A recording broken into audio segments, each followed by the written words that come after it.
Bang ding ding, trademark. He come out 6'7" tall. Bang ding ding, one is star. Bang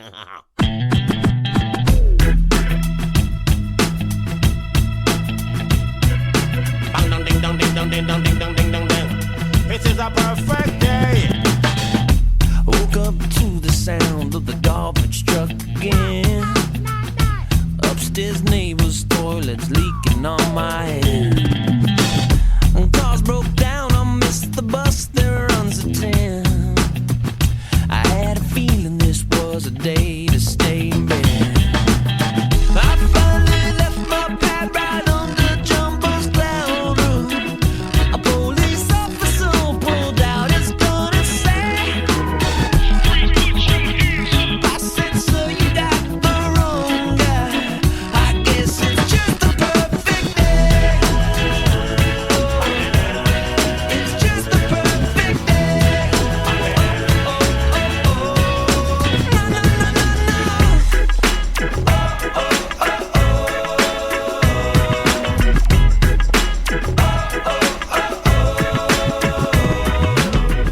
Hi there, and welcome back to Eggs.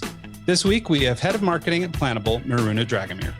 Planable is a content review and marketing collaboration platform used by over 5,000 social media teams at brands like Jaguar, Land Rover, Viber, Siemens, and the United Nations. Formerly with Uber and Oracle, Miruna is an experienced marketing executive who in the last 3 years at Planable has spearheaded efforts that have resulted in an increase in revenue of more than 30x with no signs of slowing down. Joining us today for a chat about when and how to leverage social media in our marketing campaigns, what platforms to use when and how to maximize our outreach, what we can expect in social media this year, and so much more. Let's welcome to the show, Miruna Dragomir. Hi, I'm good. How are you? Excellent. So glad to have you here. Thanks for joining us. Yeah, thank you for having me. Really appreciate your time and making time for us. You're calling in from Romania. Is that where you're from, or have you moved there recently? Yeah, no, I'm from Romania, in Romania, currently working from here. So yeah, different time zone across the ocean. So is English a second language for you? Because you're very fluent. Oh, thank you. No, I mean, yeah, it's taught in school from a very early age, but not a second language necessarily in Romania. Okay. So can you give us a little overview of your work history post-college till now? Sure. Yeah. So I think after, of course, some internships, much like any young person out there, my first real and full-time job was at Oracle. I was part of the social media team there. And I stayed there for about, I think, 2 years, after which I switched gears a bit and joined the Uber team, which was a small company, obviously, a smaller corporation. And my role was pretty different too, because it revolved a lot more around general marketing, conversion marketing. And after a couple of years there, I joined the Planable, which is, again, a smaller company than Uber, which is, as you said in the beginning, a startup and a platform for social media teams. Okay. Great. What time frame were you working with Oracle? I'm just curious because I have a friend that used to work with their sailing program. When they had the boat that flipped over, he was working on the carbon fiber there, and I was just curious if you were doing the social media for him at that point. No, I was doing social media for the CX suite at Oracle, Okay. which is, I think, back-end softwares for anything customer experience. It's funny because I know Oracle is the sailing team, and there's so much more. It's software, all sorts of stuff but for me, it's all about the boats. Yeah, I know what you mean. I think I received at some point a jacket that was for surfing, or I'm still not sure exactly what the purpose of it was, but it was pretty cool and looked pretty cool. So Yeah. Well, cool. So do you mind, I guess, just talking about your transition into social media marketing? I mean, you have been a marketing executive for some time, but I think it was at Uber that you transitioned into social media. Do you mind talking about that a little bit? Well, yeah. So no, at Oracle, I really had a full-time job in social media. That was kind of my hands-on experience with the social media space. And there I was, it was a very big team, and it was split into the organic side of things and the paid or ads side of things. And it was an interesting experience because it was very centralized in a sense that we would collaborate, we would work with products experts because, talking about technology, you need to have all these stakeholders around you because you can't simply write what you think because you probably have no idea what you're really talking about. So that experience there was pretty revealing in the sense that we had about, I think, 20 stakeholders for each sub-brand that Oracle had. And we would meet up with people, we would have calls, we would talk over the content calendars and kind of try to gather feedback from all around. And yeah, that was my first grasp of social media. Then I transitioned. At Uber, I didn't really have a social media role. It was part of it, but it was a very hybrid role in that sense, much more like a startup. No one was really specialized in this one niche of marketing. And again, at Planable, I have a very hybrid role as the head of marketing here, but Planable is in the social media industry, and social media teams are kind of my audience as a marketer. So I speak to them from the experience that I've had at Oracle. Okay. So at Oracle, I think I read somewhere that your social media campaign comprised of a lot of spreadsheets and a lot of different things you're trying to track. And Planable is one of those things that it kind of takes care of all of that for you. Can you maybe tell us just a little bit about Planable and how it works and how maybe a company like our podcast could benefit from it? Yeah, sure. So, so that's kind of why I joined Planable with a lot of enthusiasm, because I really resonated with the mission and with what they had in mind when they built the platform. And I think, to give a bit of context first, how social media teams work at this moment in time is that a lot of them, before the actual publishing, there's a lot of behind the scenes going on. So because people need to create that content, they need to plan it. They usually do some content curation. So they need a place to dump links at some point. They need to coordinate between themselves, or as it was the case for Oracle, where you needed to talk to product experts or legal even, or other departments. And you would need to, most teams need to collaborate to gather feedback and then get approval and then finally publish it. And all of that at this point happens usually in a spreadsheet or Excel that kind of gets really sent around the organization in so many shapes or forms. It's either chat or email or phone calls or WhatsApp or whatever is at hand usually. And so Planable replaces that because it takes care of all that behind the scenes. So you have the one platform where you can create the content, you can plan it, you can really divide it, color code it, put labels on it, view it in a calendar, in a grid, and a feed, in whatever shape or form you want to view and plan your content. You can invite everyone involved and work with them on the content as you go. Get the approval on the same platform, and it's literally a tick that people can click, and then you can schedule it out. So it also takes kind of the copy pasting, because I think that's a big part of the problem at this point, because the collaboration does happen in the social media space, in the spreadsheets space, and then there's a lot of copy pasting from that spreadsheet to the actual publishing tools. Or the native platform. Nonetheless, that takes a lot of time. Again, speaking from experience. Yeah, no, I think that that's all great. And I mean, obviously this sounds like a very comprehensive platform, but I wonder if we'd take a step back and sort of get into some definitions. Like, I mean, we're throwing around the term social media or social media marketing pretty wildly or pretty loosely, but like this platform you're talking about, like, can you maybe sort of describe the type of user that might need something like this?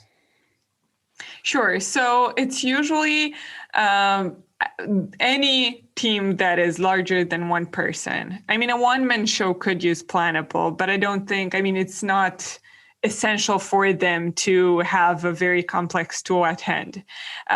So as long as you manage a brand, for example, you have the podcast, you too might build content for it, and you may have other people that help out with the content. I'm thinking that, I don't know, do the video editing or the audio editing, and that choose snippets of content that they could use to repurpose across social media for the next month, let's say. And you can, so Planable would help you all align in this platform where content can get created and it will be there. You can just go in, listen to the snippets, view the quick clips, and leave your feedback if you have any. If not, you can just approve. So it's really for anyone that needs this kind of common space to work on together. And it's the kind of platform that is very much focused on collaboration. So the more collaboration happens, the more value you get out of using Planable. Okay, yeah, that makes a lot of sense. You mentioned conversion marketing earlier, and that's something that I've heard a little bit about, but I don't know much about it. Can you define that for us? What is conversion marketing and how do you track it?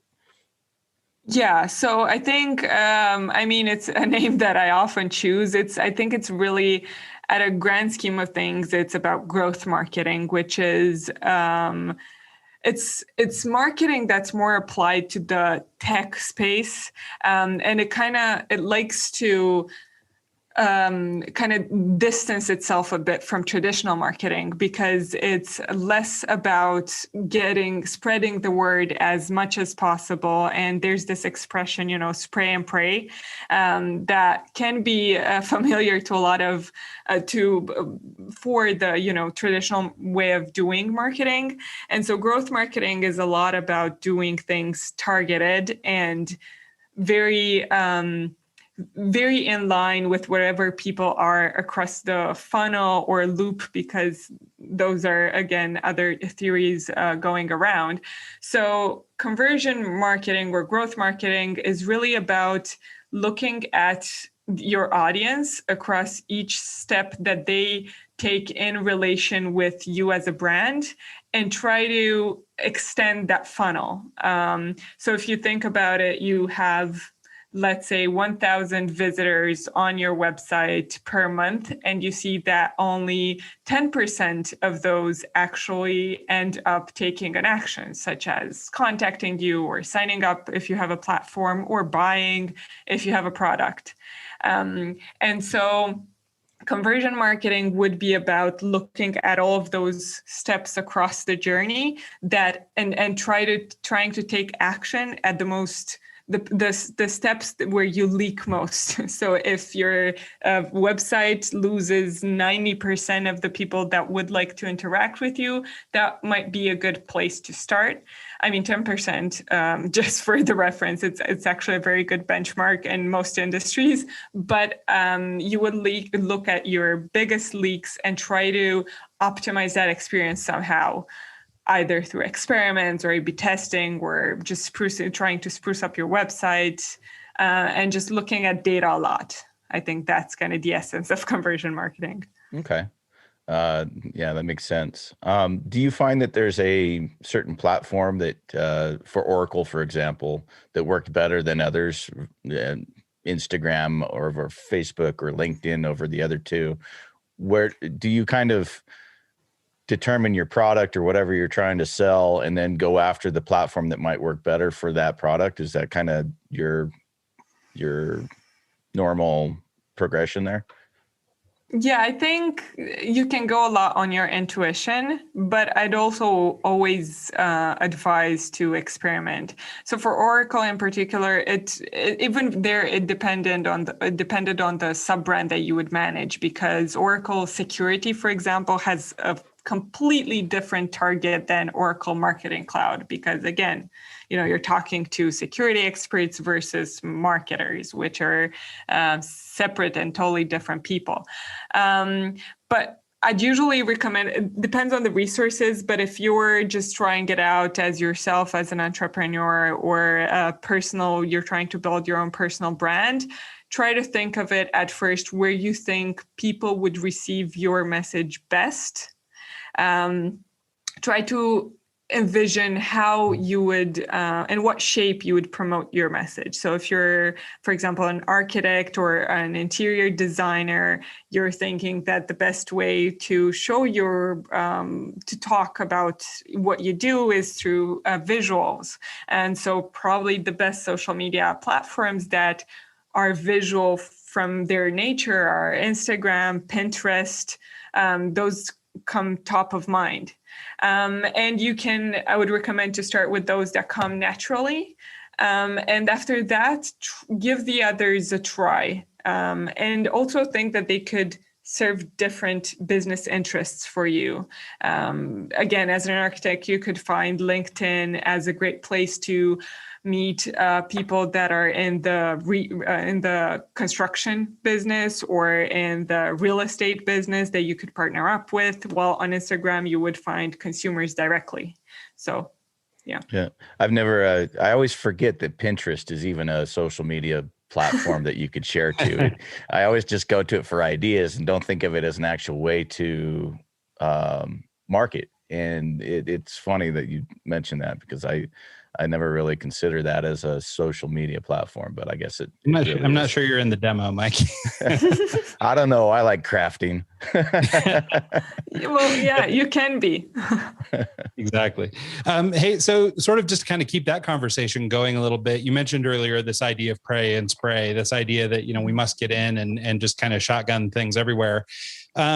I think for a lot of companies, especially those with smaller budgets, maybe they don't know where to begin, or it could sort of feel a little bit overwhelming. Do you have any advice for people who are starting small and just getting started, who maybe don't have the budget to try a lot of ideas across a lot of different platforms? Yeah, I think the best idea when you're a small business is to try to find the smallest and most targeted action you could take. The top of mind example I have for this is groups and communities. No matter what business you're in, I can almost bet that there's one group interested or super hyper relevant to your product. And I mean that in any forms. Again, it can be Facebook groups, it can be communities or people that take courses in some sort of a field that would be perfect to buy your product. So it's easier to work with limited resources in terms of budget and time when you go hyper-targeted. You start experimenting as you grow and you start trying other tactics, but go hyper-targeted. Find your perfect niche and go there. Yeah, I love that. No, well, and I think that's really good advice too, that idea of finding your niche. And like you were describing a few moments ago, this idea of sort of, choosing your platform based on your niche. If you're hoping to work with business people, a platform like LinkedIn might make more sense than something like Instagram. If you're trying to sell, I don't know, something visual, a product or a service or something, maybe you would prefer a platform like Instagram or something. So I think that finding your niche is maybe the key in there. How critical is paid advertising versus just natural organic like putting a post on Instagram and hoping it goes viral versus actually paying for your campaign? I know that you can actually really niche down when you get into Facebook marketing or LinkedIn marketing, or I don't know about Instagram. I've never really done a marketing campaign there, but I know on Facebook you can actually get your demographic narrow to a T almost. I know that you can actually, if you're selling tactical gear, you can target military personnel, or whatever. So I can see the benefits of both, but if you're just a podcast and you're trying to reach people about creativity, is it important to have a paid campaign versus doing just organic? Well, paid is always going to bring on more, that's for sure. And it is, I mean, I don't think it's that much of a myth that organic is harder and harder each day, especially on the older platforms such as Facebook. The more brands are on a platform, the more difficult it is to get in organically, because the people remain more or less the same, and then the brands are more and more, and so the space for brands coming into people's feeds is limited. So the fight becomes a lot tougher to win. But I don't think it's absolutely essential for you to have ads from the very beginning. You could try and expand organically, and there are numerous tactics for that. But I wouldn't expect to go viral from day one, or when you have 50 followers. That's really hard, and I think it happens like 1 in a million cases. Don't expect to go viral, and don't expect to gain thousands of followers just because you joined Instagram. Try to take it step by step and celebrate the small wins. And at some point, you're going to find yourself, you've grown so much and haven't even realized it. And in terms of tactics of growing, it's not necessarily, I feel like it's always this expectation that if you put great content out there, people will follow. I think that's just not how it works. People don't simply find great content. It either comes up in their feed, and yes, if it is great, they will follow. But if it doesn't come up in their feed, they're not going to know about your amazing content. So try to find what's your hook of getting in front of new audiences. Okay, it's not ads, that's fine. On Instagram, it can be hashtags. Okay, that's a tactic. Tagging is always a great tactic to get in front of new audiences. You have a podcast. I have an audience. I'm not an influencer, but I have some followers. When you are going to publish the episode, you tag me, you get in front of new people that follow me. So that's always something that can scale. And all of these small tactics, partnering up with other small businesses, taking advantage of other influencers or just normal businesses, followers, is always a good idea to slowly but surely grow. I like that. Yeah. Lots of times people will jump on Instagram or Facebook and just, in your words, spray and pray, just like and follow a bunch of people. Is that a good, like hire the bot, pay the bot to go and follow 10,000 people? Is that even worthwhile, or is that just a waste of time? Well, you can do it. But if you do it, you have to do it smart. First of all, just following random people is surely not going to work. And it doesn't really matter if you're going to get follow backs from other bots, for example. I like that. You need to follow, even if you do that, even if you do it in an automated way or manual way, you should follow other people. That's for sure. And you should find audiences that you think would like your content. The easiest way to do that is just to go to a competitor or media that is followed by your audience. You sell your broker, you sell stock. So you're going to look at Financial Times followers, right? That's just the top of mind example. So those followers would probably are more likely to be interested in whatever you want to talk about. Go targeted there as well. I would start manually. And if you do choose to do it automatically, just be very safe about it, because they will ban your account, and that doesn't really happen with a lot of notices in advance from what I've heard, and you cannot get it back. So be very, very careful about just how great you want to scale. Also, following like 1 million people and having 100 followers in return is, again, not a great look. Yeah, I agree.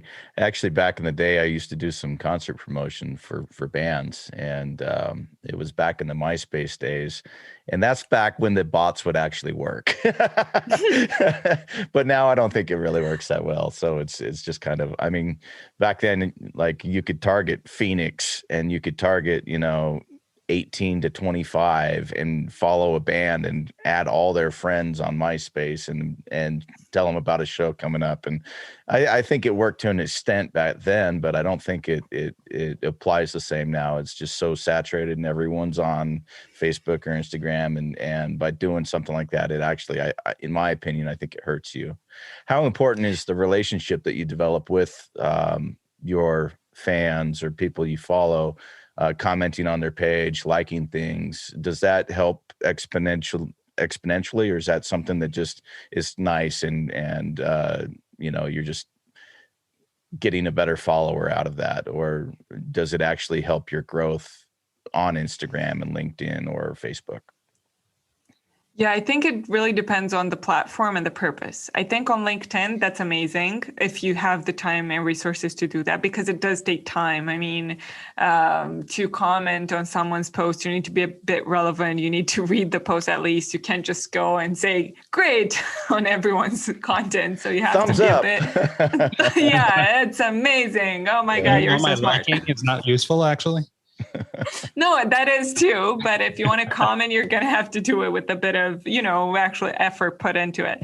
So I think on LinkedIn, that's amazing because it does help. It helps from a sales perspective. It does help you to grow that personal brand and build your authority across the community that you're in. As a brand, I guess it depends on, it depends on the platform. Twitter is good for getting into conversations, but even then, not all brands are received with open arms. Yes, tell us what you think. A lot of them are just ignored because it's always, you're always going to have a stamp of, oh, they're a brand, they're not a person. As you should try to get in and try to be as less salesy as possible when you try to not interrupt conversations. That's, I think, goal number one. Okay. Yeah, no, I think that's great. I wonder if we couldn't maybe sort of pivot a little bit. And as we're thinking about, based on all the things we've been talking about, sort of our 2021 strategy for social marketing this year, can we go back to last year and sort of talk about, what we learned from 2020 and just sort of everything that went on and maybe sort of who some of the big winners were in social media last year? Yeah, it was a very interesting year for social media, that's for sure. I think it was a lot of lessons learned for marketers in the space and for brands in general. For small brands, I think one of the highlights that I've seen is that a lot of brands really embraced the option and idea of being transparent and vulnerable and human to their audience. I'm betting you saw small businesses too that just went on Instagram, did a quick video and just said, hey guys, this is not going great for us. We're the shop next door. We used to sell coffee, but no one's coming in anymore. How about you order online to help us survive? And it was this, this kind of tactic, this kind of direct approach and just telling people that you're going through trouble as a business and that you need their support. It wasn't necessarily something that a lot of businesses had the courage or, opportunity to do before. And it was really impressive to see how well people responded to that. Maybe it was because we were all going through the same thing and they wouldn't otherwise respond the same way, but it's something to keep in mind. As for the bigger brands, I think a bit of the same happened in a different sense. They didn't really go close to being out of business, but they did face the challenge of having to continue talking to their audience without the same means of professional everything out there. So they couldn't put the same filtered content. They couldn't go to studios to have professional photo shoots or put spots, professional TV commercials out there. So they started doing, videos from home. I mean, even the entertainment industry, all the late night shows that started to do videos from their living rooms. Content became all of a sudden so authentic and raw from all of the brands and anyone on social media. And I think that might be something that will continue, at least as experiments, to see if people continue reacting as well as they have during the pandemic. Yeah, I wanted to ask you about that idea of authenticity. So one of the things that, maybe it's just because me and my wife are wild cynics, but, over the course of COVID, we've seen a lot of these companies trying to be authentic, and they lead every commercial with "in these trying times," right? And it starts to actually feel a little bit phony after after being barraged around the head for, 6 months, about these trying times. And I wonder, if you have any data or if you saw anything sort of in terms of this idea of authenticity, if there was maybe a spot where people sort of went too far or their, attempts at authenticity sort of backfired. I don't have a particular example, but I do remember that at the start of the lockdown, every brand out there, most brands out there felt the need to send their entire database of people a newsletter in which they informed them very accurately and very, let's say, a generous email that explained exactly what they're doing to prevent the spread across their staff, across their employees, across their. And I remember that kind of started to get a big backlash because a lot of those businesses didn't really need to share that information. Most people didn't really care about, me as a person, I don't really care about the employees at whatever company I've never heard of. And so How dare I think, no, I care, but not about all the businesses out there and how they put this disinfectant in their offices.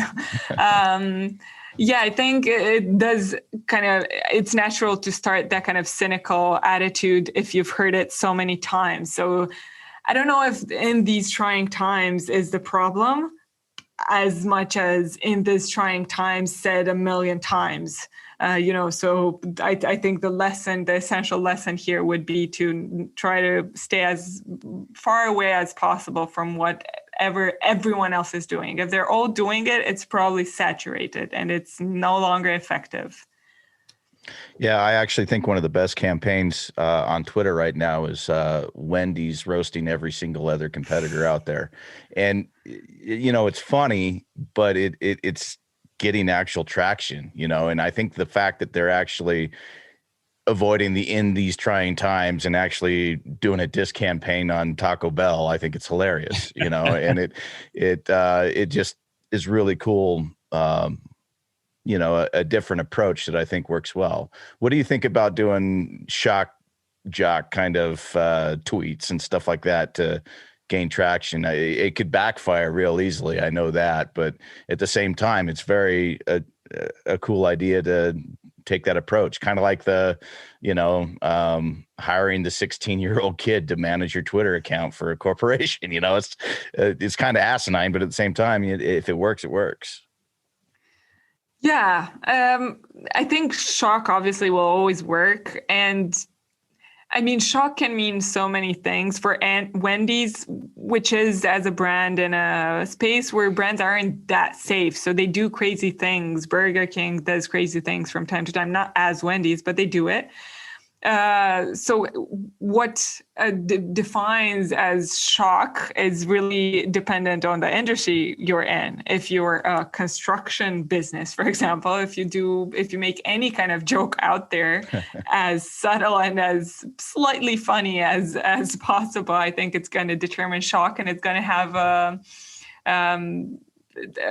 results for sure.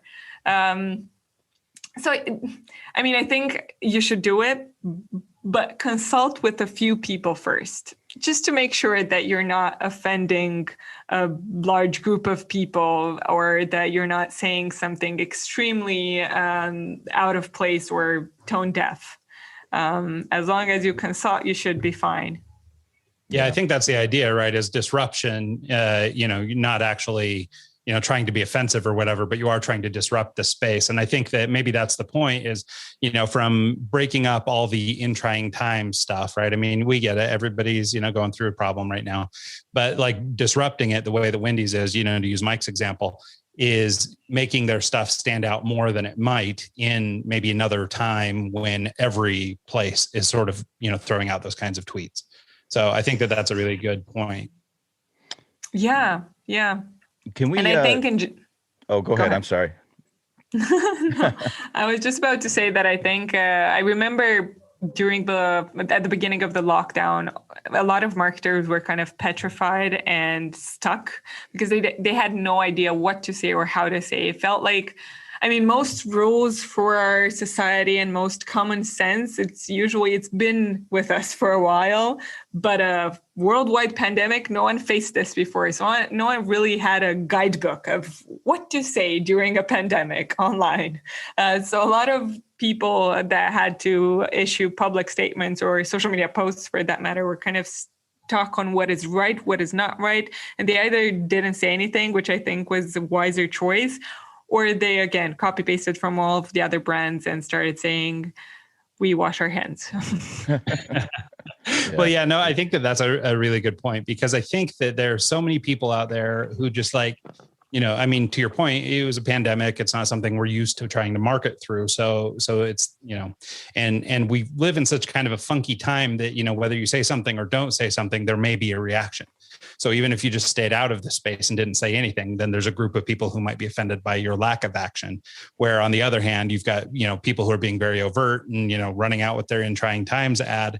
And those guys are being met with some sort of vitriol too. So it's such a hard time for a marketer, especially anybody who's trying to do stuff on a sort of, broad scale where you're trying to reach the masses, because you just don't know how people are going to react these days. Yeah. I would almost rather be in the position of say nothing rather than say the wrong thing. And, they can criticize all they want, but if you straight up say something offensive, that's out there, that's done. And if you just kind of bite your tongue and wait, it's probably better. Well, yeah. And to Maruna's point, I remember getting the CEO or the email from the CEO of Delta letting me know how things were going to be and, all the care that they were taking for their flight attendants and things like that. And, it is funny because that communication for sure could have just lived internally. Like there's no real reason for that to go, broad to everybody on the list. And so I think you're right, Mike, that maybe just saying nothing is maybe the better way to go. Yeah. Let's take a step back and talk about Planable a little bit more. Do they offer like a tool set for actually publishing? Can you integrate Instagram and Facebook and all that where everything's done, hit publish and it updates to your account? Or do you have to copy and paste and move everything from Planable into Instagram and publish from there? Oh, no, you can schedule directly on Facebook, Twitter, LinkedIn, and very, very soon, probably already done until the podcast is aired on Google My Business. So that goes out directly. All you have to do is obviously create the content, put everything in there. You also get direct and immediate previews. So you see exactly how the post is going to look like. You can build different formats too. So if you're not extremely acquainted with all of the social media tips and tricks, you can build, for example, a carousel post and interact with it, show it to someone like your manager, and they can interact with it too and see exactly how it's going to show up on the platform when it's live. Then you can schedule it in advance and it will go out directly. And you also have these shortcuts. For example, you can have a setting that whenever you put the set date at the beginning when you create the post, and then if once it's approved, it should be automatically scheduled. So you can kind of take that out of your mind, the reminder that you have to go back in and schedule it or publish it or whatnot. Nice. Do you happen to know? I've heard, and I don't know if there's any truth to this or not, but I've heard that some platforms, like we were talking earlier about buying bots and things like that. Most of these platforms are trying to stay one step ahead of the people who are trying to hack them a little bit. Do you know? I've heard that, for example, with Instagram, that they don't treat something that comes in by way of API the same way they do as if you post it directly. So for example, if you're using a platform, not necessarily your platform, but any of these, multitude of platforms that publish to different social media channels, is there any downside to publishing to like a platform like a LinkedIn? Like, should we be doing LinkedIn manually while maybe the other ones, it won't negatively affect our posts? I've heard that myth a lot of times, and I know it's a real concern for many brands. From everything we've ever read on the subject, there has been no study whatsoever that actually shows that being true. We've had no complaints from any customers so far that they saw a drop in their reach or engagement, because I think that's the main concern, that it will show it less often than it normally does. We have a lot of users and customers, and they never see that drop. So I tend to think that it's a myth, again, considering that it's never been proven and they never issued a statement saying that. And to be honest, there's no interest for them to do that. They built that API. They give access to that API. It's not hacking or anything. It's the legal and official way to post. So I don't think that's something to worry about. Yeah, no, that's great. That's really good news. Because I had heard that too. And it's funny how those myths will propagate, right? Everybody has an idea for how the algorithm will treat whatever piece of content you put out there and stuff. So it's pretty funny. But I imagine guys like you guys are, more on top of it than your average consumer. So that's good to hear. Well, I honestly think no one really knows how the algorithm works, and that's for sure. You just kind of guess Mr. Link.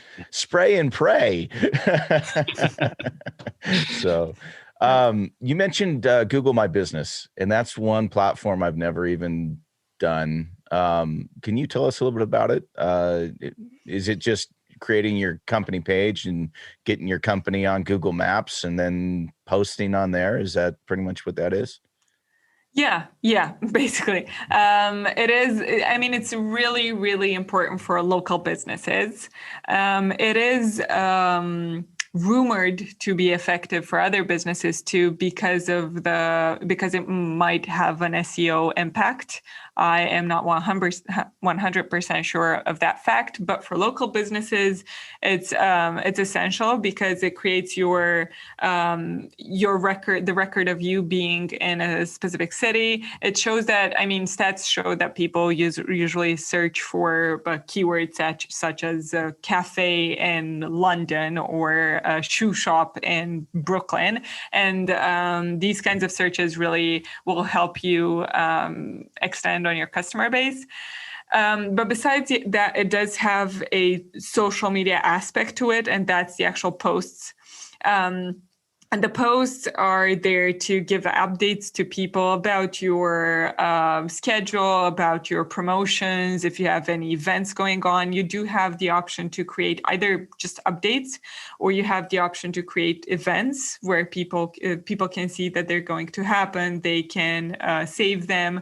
And you have the option to create promotions too. So if you're running a sale on your shoes or on your services or on your, double latte, you're able to post that there. And when people do that kind of search of cafes in London, they're going to see your promotion. So they're going to be more likely to come visit your store directly. And it also has a huge part of reviews in it. And that does impact a lot on how high you're going to be shown, besides relevancy and location, so how close you are to the person searching it. Reviews also count for a lot. And I think a big idea about Google My Business is that if you do have a local business, most probably someone else will build that page for you if you haven't already. And it's going to be very lacking in content and details, and it will not look very say for professional for other people, because most contributors will just create a page with no photo, small caps, not even an official title. And so it's good to simply take ownership of that page and try to maintain some consistency to it. Okay, I like that. As far as SEO goes, for a marketing campaign, we all know the importance of SEO on your website. But how important is it when it comes to like a LinkedIn post or like an Instagram or a Facebook post? Does SEO play a factor in that as far as ranking and people seeing it? And it's about search. So it depends on the behavior of people on each platform. On Instagram, I know the behavior of searching for things is actually quite often and common. But on Instagram specifically, people search for hashtags.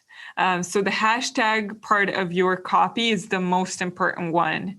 And it's that kind of takes research, because it's just much like an SEO on your website. It's rarely the search that you would expect people to have. So you have to look at either competitors and see what hashtags they use, and see if there's a high search there or a high number of posts there. There are tools on Google that kind of give some sort of stats around hashtags. So try to really you should build kind of a general stack of hashtags that you almost always use, and then some that are specific. So if you're a shoe store, you probably use shoes all the time, and shoes in New York, or yellow shoes, or sports shoes, or whatever. But then you would have some specific hashtags for products or posts that are out of the regular tone. And on Twitter, that's important too, the hashtag part. On LinkedIn, I'm not sure people search as much. I haven't read any statistics. Maybe they do. But SEO is only relevant in that sense. On YouTube, however, SEO is extremely important, because YouTube videos show up and rank on Google too, and that depends on the searches on Google, and then you have the searches on YouTube. So that's a whole different area. Yeah, LinkedIn actually asks you for hashtags, so I would kind of assume that there's some sort of search feature in there, but what it's for, I'm not sure. There is. I'm just not sure. I'm just not 100% sure if people actually use it. Yeah. I mean, it's a focus group of one, but I can't think of having ever searched on there. It's always whatever's in the feed, and that's that. So that's an interesting observation. So I wonder, as we start to get near the end of the show, I wonder if we could sort of transition back to, we've come off 2020. It's been a crazy year. We learned a bunch of new stuff, but now we are planning for 2021. Hopefully we're, getting to the end of this pandemic. We're starting to resume sort of normalcy in terms of marketing and getting back to business. Can you talk about any sort of strategies or planning that we should be doing or taking advantage of, trends, things like that are happening in 2021 on social?